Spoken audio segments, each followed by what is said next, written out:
Hi everyone, my name is Nadia Riley and I'm an architect, a conservationist and an animal activist. And 8 years ago, I have created Hazkoba, where I blend architecture for animals and structural elements and the essence of nature. And because I work on different planes of our human perception, I'm able to find ideas and solutions that go beyond ordinary design, creating spaces and environments that uplift the energy. So I'm often asked how come I ended up doing this unique and original profession. And to be honest, I'm still surprised myself how it all happened. But after completing architectural studies at university, I graduated with a diploma in a quarantine center for animals. And before I knew how to fly, I jumped from the cliff. And ever since, I'm working in animal architecture, which is far more appealing for me than commercial architecture.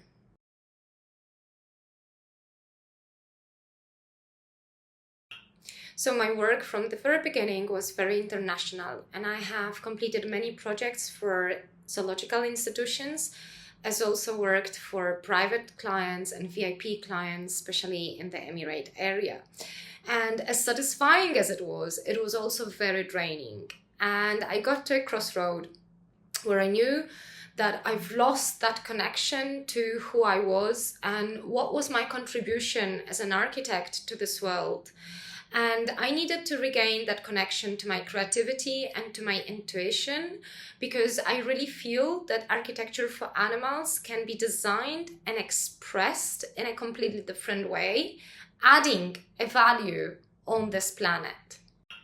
So now I can see from the perspective of time that all that period, how it has built me up, how that was the foundation to who I am at the moment, and all that experience and all that knowledge and going through difficult times, because architecture has its difficult periods, has allowed me to understand what I can produce as an architect. And that has taken me to develop my own methodology where every living being has an immense value.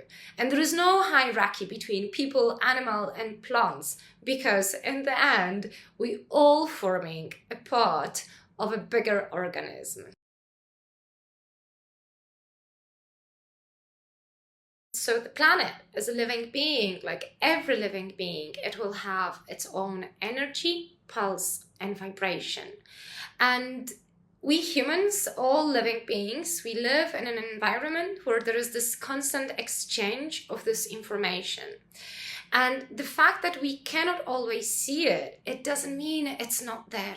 Because we're speaking about electromagnetic fields, sensory experiences, biochemical processes, epigenetics, quantum biology. There are so many fields right now just demonstrating that this isn't just what we perceive. And so I consider this consciousness, just that knowledge and grasping that knowledge, so fundamental for designers and architects and landscapers, because we're just creating the environment for living, for our well-being, for our health, for our happiness, to achieve homeostasis, which is the balance in living organism.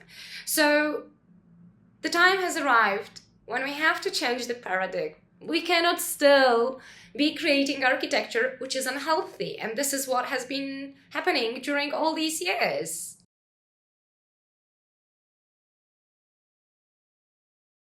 In my practice, I design spaces and buildings that resonate with that land where they're placed and with those electromagnetic fields and energy currents of the land and of that spot.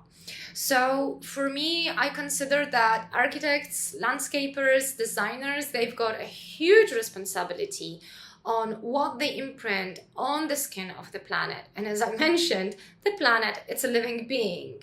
So responsible design, it's the design which is based on nature-based solutions, on sustainable practices, and a huge respect to the environment and to the all creatures which are living in that environment. Because we're not just speaking, when we speak about architecture for animals, it's not just the animals which will be living in the space that you have created, but what about all the animals which live naturally around that space, around the designed area, how your design will disrupt their life and that ecosystem. And that is crucial to understand. So this aspect really needs a lot of investigation and diving deeper. And surprisingly, if you go back to history and you study old civilization, vernacular architecture, nature-based solutions which are applied by people from different ages, you draw a lot of lessons.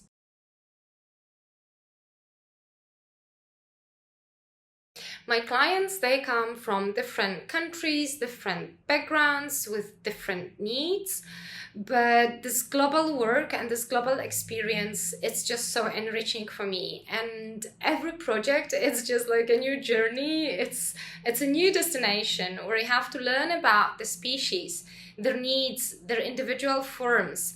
Also, you must remember, every animal, it's an individual being. So, okay, we can take general rules for the species, but in the end, you're going to be working with one or a variety of several individuals building a group.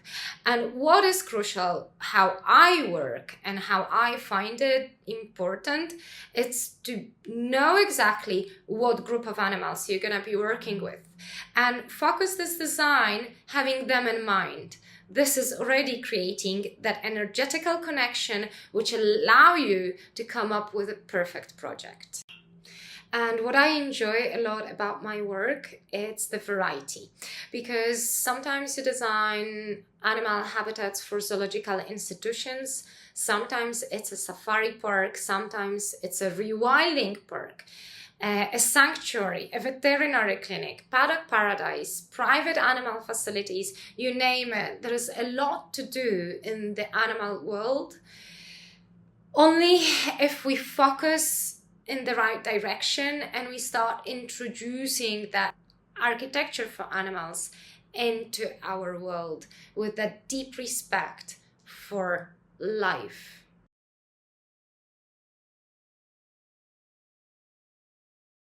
So if you're interested in creating any type of space for an animal, you can reach out and we can see into the land, into the area, into the animal.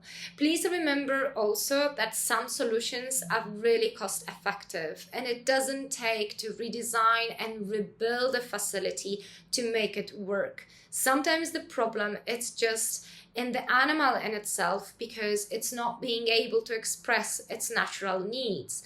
And just by connecting with the animal and understanding what that animal needs, it can be subtle changes which will make a huge difference. So I hope to be in touch with you, and you can find me on social media and follow me for more content.